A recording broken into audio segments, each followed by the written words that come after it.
एक पतिदेव जो साथ में, पतिदेव को भी हथकड़ी लगी हुई है, दूसरी कोना में बंधी हुई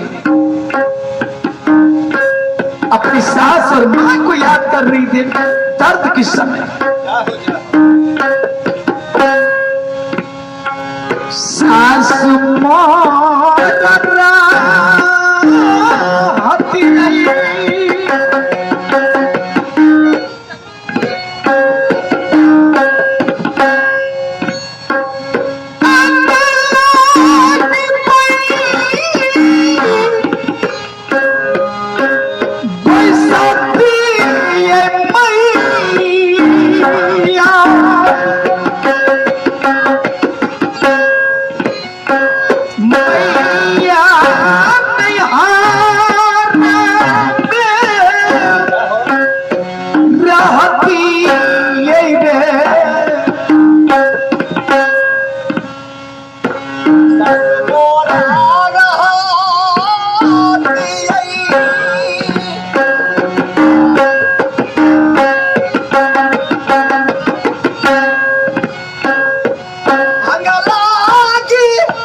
चारों तरफ पर सिपाही लोग तैनात है। सिपाही लोग जाकर के कंस राजा से कहते हैं, मथुरा के राजा देवकी बहुत जोर जोर से चिल्ला रही है, जेल खाने के अंदर में शोरगुल मचा रही है। कंस राजा कहते ठीक है, मैं चलो आ रहा हूं। कंस राजा हाथ में खंडा लेकर के जेल खाने की गेट पर पहुंच जाते हैं और कहते देवकी मेरे जेल खाने के अंदर में हाला गुला नहीं होनी चाहिए।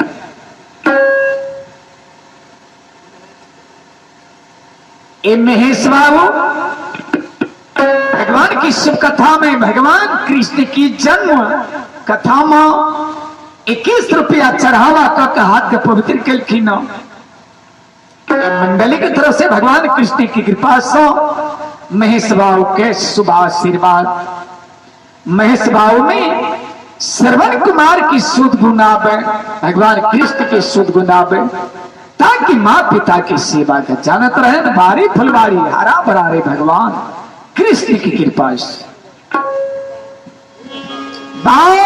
कृष्णचंद्र भगवान की जय।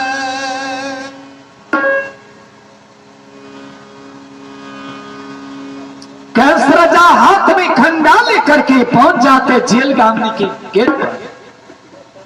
जेल खाने की गेट पर पहुंच करके कहते देवकी मेरे जेल खाने के अंदर में हाला गुना नहीं होनी ऊंचाई, अगर ज्यादा शोरगुल मचाई तो मैं खंडा से टुकड़ा टुकड़ा अलग कर दूंगा तुम्हारी शरीर को काट कर।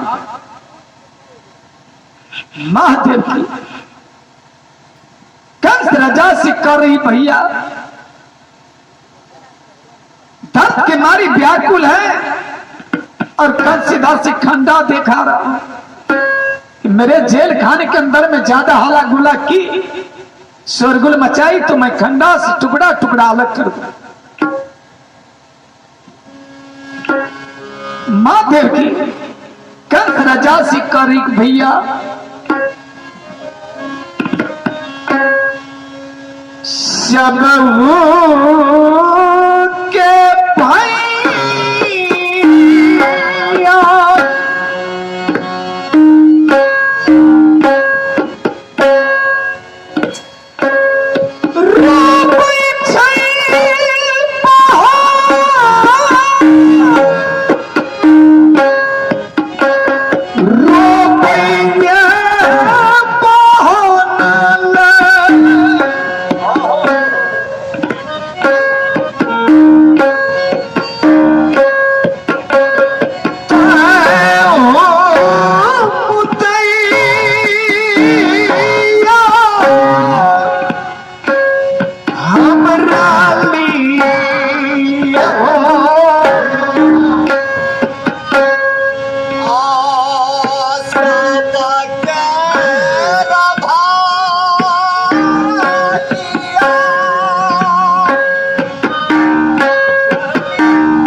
देवकी बोली भैया इस संसार में सबकी भाई बहन के लिए रोते हैं और भाई जो होते हैं बहन के लिए छायादार वृक्ष होते हैं। कोई बहन न सोचती कि भाई के पर में कोई कलेवा कष्ट पहुंचे, बहन की बहुत ध्यान रहती भाई के पर। लेकिन भैया आप आज मेरे लिए छायादार वृक्ष नहीं, आप मेरे लिए पतझड़ बात करके मुझे करगार में दे दिए हैं, हर हाथ में कई पांव बेड़ी लगाकर। अभी बच्चा जन्म ले रहा है मेरे गर्भ से, मैं दर्द के मारे व्याकुल हूं, आप खंडा दिखा रहे हैं। भैया आपका यही घर कंस राजा कहते मैं कुछ नहीं सुनना चाहता,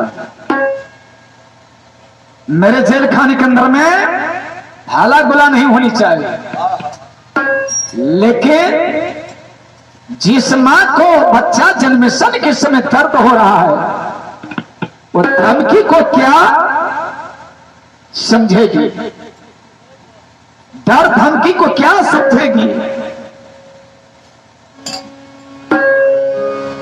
वसुदेव जी सोचते हैं कि आज देवकी की जान न बचेगी कंस के हाथ से।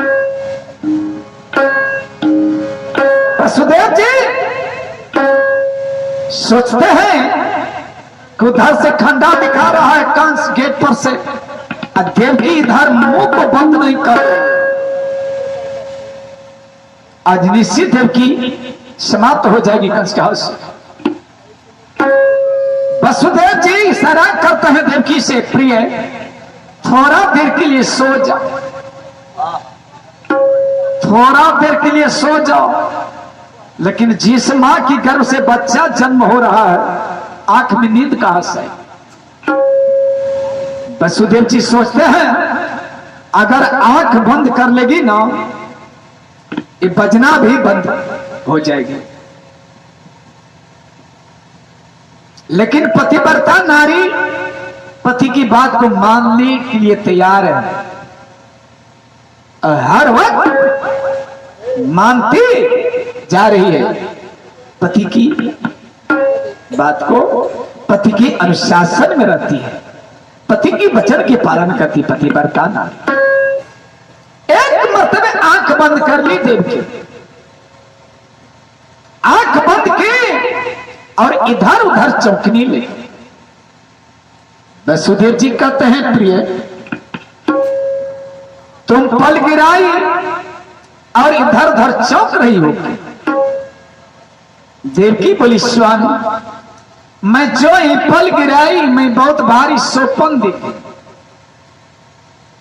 वसुदेव जी कहते बात विश्वास करने लायक है, तुम पल नीचे गिराई और सोपन देख ली।